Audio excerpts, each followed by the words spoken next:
Ole Miss versus LSU in Tiger Stadium is going to be the most fun game of the season, as it should be.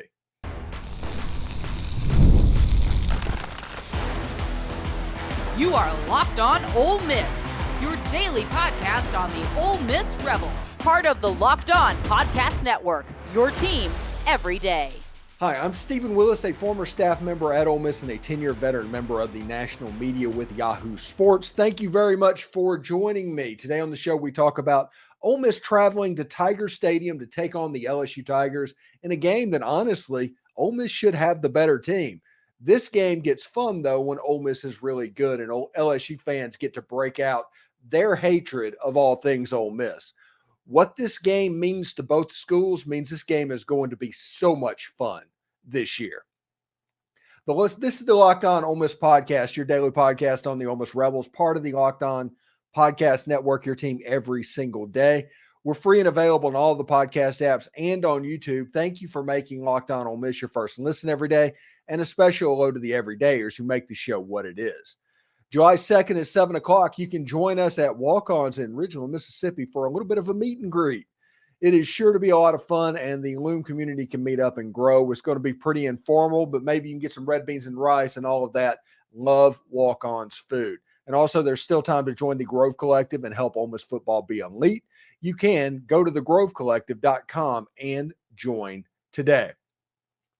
So this Ole Miss LSU game has a chance to be a ton of fun. And the old adage is Ole Miss always plays well in Tiger Stadium. Well, that hasn't been the case over the last, 15 years at that point. I guess the last time Ole Miss played well in Tiger Stadium, they played all right in 2012.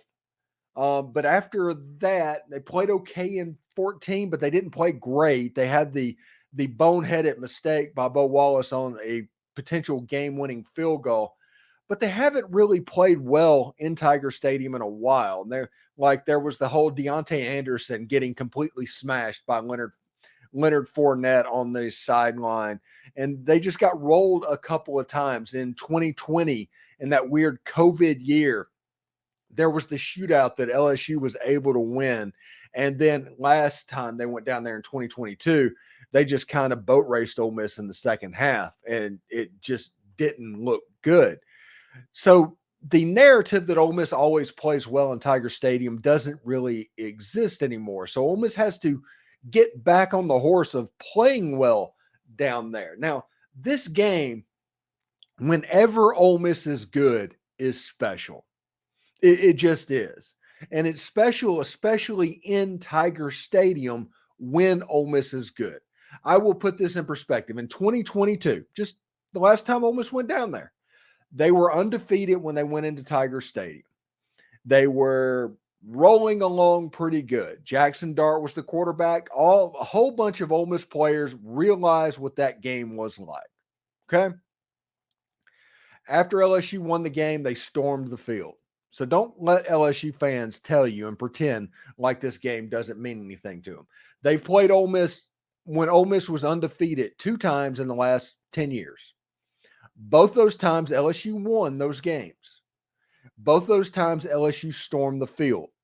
When Ole Miss is good, this game is special. And don't let LSU fans or anybody else pretend like it's not. Because there's a deep-seated genetic hatred between LSU and Ole Miss. And it goes both ways. And it always goes both ways. Now, you ask people who the biggest rivalry in the conference is. That was probably right now LSU fans would tell you Alabama, because it's been the SEC game of the week for essentially the last 10 years. I mean, it makes sense. It's the hot game that's on television right now.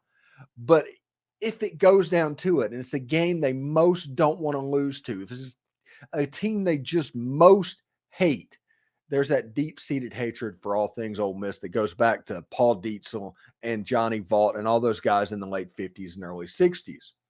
It's just the way it works out. And because of that, this game has a chance to be a cauldron in the vein of what 2014 was. If everybody remembers 2014, it's one of the few times that I've ever seen a crowd affect the outcome of a game. Like really affected. It was 10-7 the final. Ole Miss's defense was really good at that time. And it just was an old-fashioned 1950s style slugfest that unfortunately for Ole Miss fans ended the way slugfest in the 1950s tended to end up. And that was with somehow LSU winning the game, like whether it was a Billy Cannon punt return or something like that. A game in Tiger Stadium during that era didn't necessarily go in Ole Miss's favor. Now, if Ole Miss got them outside of Tiger Stadium, they could kind of handle business pretty well. But in Tiger Stadium, that game is difficult. And this game is going to be difficult. It is going to be difficult, even though I think that LSU is completely overrated right now. Whenever you lose a Heisman Trophy quarterback, your starting running back, your two best wide receivers, 2 or 3 NFL picks on the defensive side of the ball, which was already the worst defense that I've ever seen, you don't get better. And they have them slated right now at probably 10-ish wins, 9-ish wins, somewhere around 11th in the country. Going to be really good if you look at the prognosticators going out. Now, LSU always has talent. I'm not saying that LSU doesn't have talent. But when you remove a Heisman Trophy winning quarterback and you replace him, I don't care how good Garrett Nussmeier is. If he was that good and better than Jaden Daniels, he would have been starting over Jaden Daniels a year ago. So you're going to take a step back. You're going to take a step back at running back. You're going to take a step back at wide receiver. The defense is probably going to be a little bit better. I mean, it has to be. There's too much talent for it not to be. But it's not going to be so much better that it genuinely affects what's going on. I mean, they've got the defensive coordinator from Missouri coming in. So I am not high on the talent level at LSU right now. Like I said, they're going to be talented, but I think that Ole Miss is going to walk on that field in Tiger Stadium and be the more talented roster on that particular Saturday. I think that's going to happen. And I think it's a situation that if, again, I said this same thing and I say it all the time. If Ole Miss plays clean, no turnovers, no explosives, the defense just kind of works. If that happens, Ole Miss is going to win the football game. That's just the way it works. There's nobody in that secondary that can match up necessarily with Trey Harris and Deion Smith and Juice Wells and Jordan Watkins. I think that is going to force them to have to play back to more of a zone defense in this game. And it's going to allow Ulysses Bentley and Rashad Amos and Henry Parrish to kind of work a little bit. So I'm not overly impressed by what LSU brings to the table, but they are highly rated going into the season, which means that this game has a chance to be really good. This is going to be the first game. This is the game after the South Carolina game, which I talked about on Friday, how that has trap tendencies for Ole Miss. But Ole Miss is going to be circling this game. All the Ole Miss fans, this is one of 2 games that Ole Miss fans are going to circle. They need this game in Tiger Stadium. They need to win it. There's 2 places that Ole Miss needs to kind of exorcise demons in, and that's Baton Rouge, Louisiana, and Fayetteville, Arkansas. Those are games that Ole Miss has to win to get to the next level, and this is the first opportunity for Ole Miss to get there. Thanks again for making Locked On Ole Miss your first listen of the day. Not since the 1950s and 1960s has Ole Miss versus LSU potentially had this much meaning, and that's traditionally good news for the Tigers. Passion, drive, and patience, the formula for winning championships, is also what keeps your ride or die alive. eBay Motors has everything you need to maintain your vehicle and level it up to peak performance. Superchargers, roof racks, exhaust kits, headlights, it all and more. Whether you're into speed, power, or style, eBay Motors has got you covered. And with over 122 million parts for your number one ride or die, you'll always find exactly what you're looking for. And with eBay's Guaranteed Fit, your part is guaranteed to fit your ride every single time or your money back. Because with eBay Motors, you're burning rubber, not cash. And with all the parts you need at the prices you want, it's easy to make your car the MVP and bring home some huge wins. So keep your ride or die alive at ebaymotors.com. Eligible items only. Exclusions apply. eBay's Guaranteed Fit is only available to U.S. customers. Are you watching Fox Sports or ESPN on your TV all day and you have to turn down the volume with all of that shouting? Make the switch to Locked On Sports today. It's a free 24/7 sports streaming channel program for you every single day to bring you the biggest stories without all of that screaming. Locked On Sports Today brings you can't miss analysis, opinions, and news streaming 24/7 on YouTube or the free Amazon Fire TV channels app, part of the Locked On Podcast Network, your team every single day. So this Ole Miss LSU game has a chance to be really fun, and it's kind of a callback, essentially, to the 1950s and 1960s and this era that so many people's childhood that are fans of Ole Miss and LSU, they remember these games very well. We have Stuart Stevens on the show from time to time. He was at the 1959, the Billy Cannon Ole Miss LSU football game. We like to call him, he's kind of the Locked On Ole Miss historian. He was there. He realizes what this rivalry means. And traditionally, when it happens, these two teams have played many huge games over the years, but there was a pocket between 1957 and 1963 where these games meant more than most. And on more than one occasion, LSU was able to at least tie the situation to make it to where Ole Miss, who was on a great run during that period, just an unbelievable run that rivals like Oklahoma in the 50s and stuff like that. But LSU tended to be the spoiler in those games, whether it's Billy Cannon's punt return, the 10-10 tie, something like that. But it's continued into the 2000s. 2014, Ole Miss went down there undefeated. They were undefeated. They'd beaten Alabama. They were 7-0. LSU won that football game. 2022, Ole Miss went down to Baton Rouge, undefeated, ready to go. They were like 8th or 9th in the country. LSU won that game as well. Traditionally, this benefits LSU when Ole Miss is having the type of year that we're all expecting them to have. It's almost an advantage LSU. So exercising that demon is going to be very important for Ole Miss moving forward. They need to get this win in Tiger Stadium. There's 2 games that Ole Miss has to exercise demons this season to get to the level that they need to be at. And that is a win in Tiger Stadium, a place they don't win very often, and a win in Fayetteville, Arkansas, which is a place where they should win more than they do.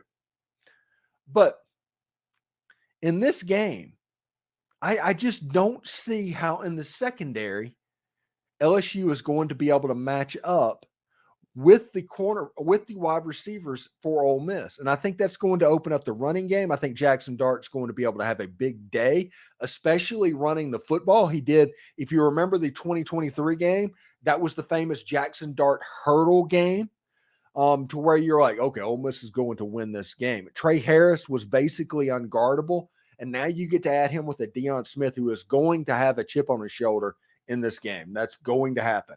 It's going to be a situation where he's going to want to make LSU fans hurt a little bit, even though, all of that went down the way it did. Juice Wells, this is going to be his first chance on the big stage. And don't forget Jordan Watkins. He had like a 70-yard touchdown reception against LSU in 2023. He's a really good player as well. And when you look at the running backs and all of that, and add the defensive talent that Ole Miss has added to their team, this is the important part to me, is I do genuinely think that Princely Amon-Mielen has a chance to be a difference maker in this football game. Now, LSU's tackles, both of their tackles are really good, but it's going to be imperative that we do the whole 2 double teams required on the defensive line. If that happens, it can negate their tackles' ability. If they have to double team either Princely Amon-Mielen and Walter Nolan, which one of them is going to have to do, but if they have to double team both of them, that's going to take up 4 of their 5 offensive linemen. It's going to open up J.J. Pegues and Jared Ivey, and all you have to do is win some one-on-ones. It's honestly really interesting stuff of what could happen. I think that Ole Miss coming into this game is probably, like I said, they're going to have potentially the better roster. I like Harold Perkins. I like Garrett Nussmeier. I like Lacey as a wide receiver.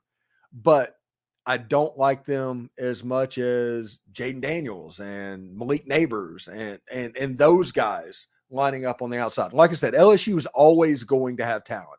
That's going to happen. They're going to be a good team. I just do not think they're going to be as good of a roster as Ole Miss this season. Just my thoughts. Anyway, thanks again for making the Locked On Ole Miss podcast your first listen every day. What does winning this game get Ole Miss football this year? Seriously.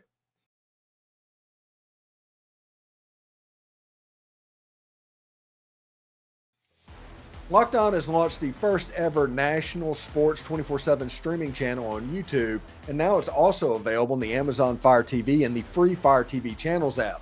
Locked On Sports Today is here for you 24/7, covering the top sports stories of the day with the local experts of Locked On, plus our national shows that cover every single league. Find Locked On Sports Today now available on the free Fire TV channels app. Be part of history. So what does Ole Miss get out of this if they can pull out the victory in Tiger Stadium? Like I said, they have the better roster. LSU is favored right now by like 2 points, according to FanDuel.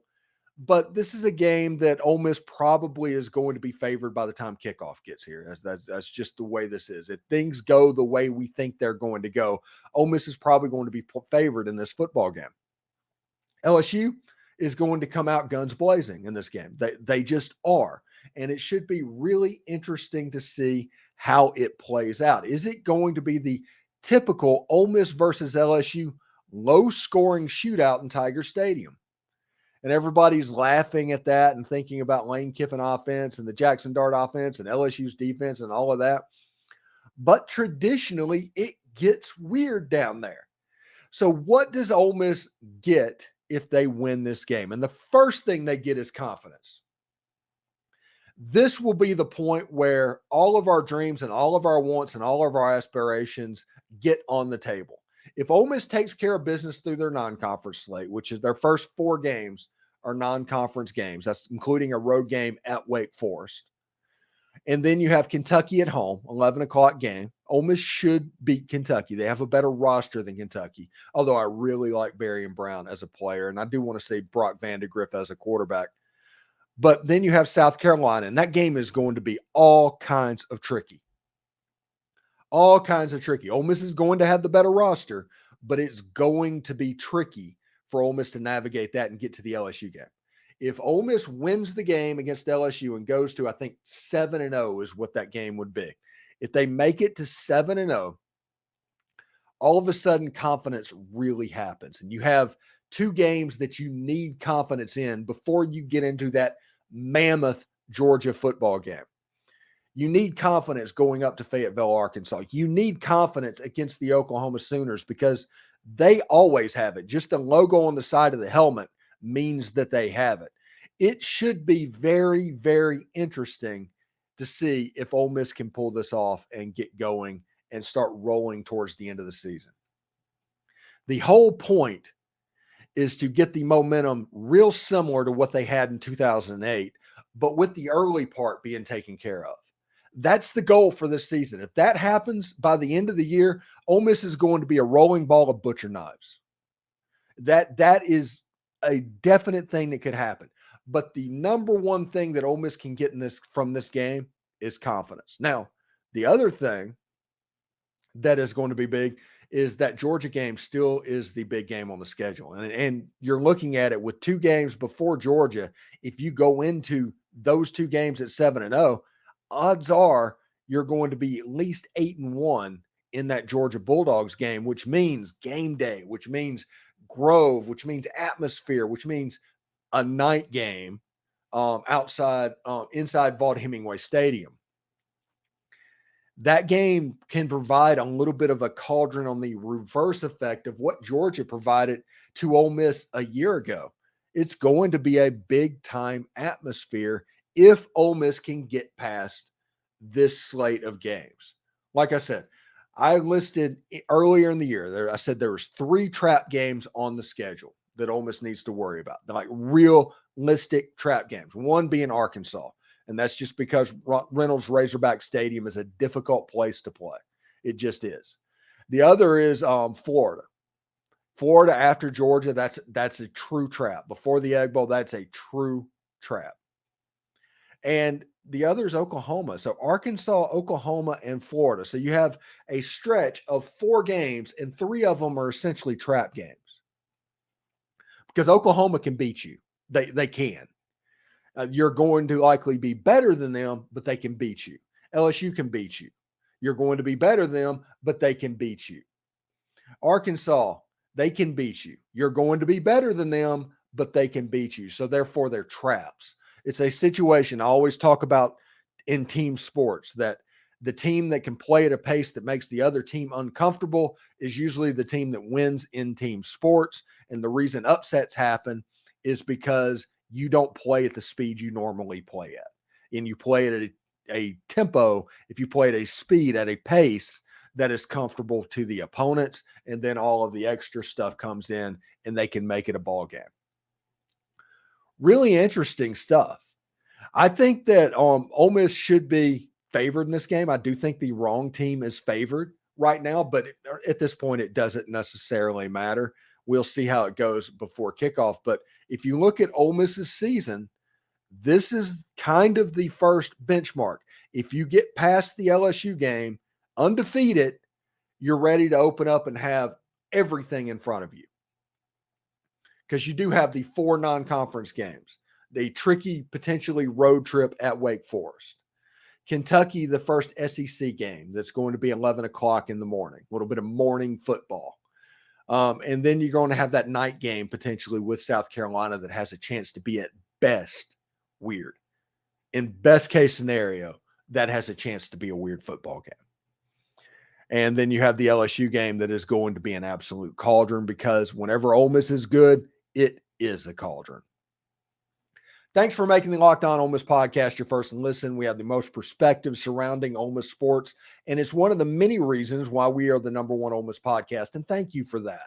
This week's top 5 topic is the top 5 head coaches in Ole Miss football history. We've stretched this over 2 weeks for a reason, because it's kind of a cool topic. But for your second listen, check out Locked On Sports Today. Locked On has launched the first ever national sports 24 streaming channel on YouTube. Locked On Sports Today is here for you 24/7, covering the top sports stories of the day with the local experts of Locked On, plus our national shows that cover every single league.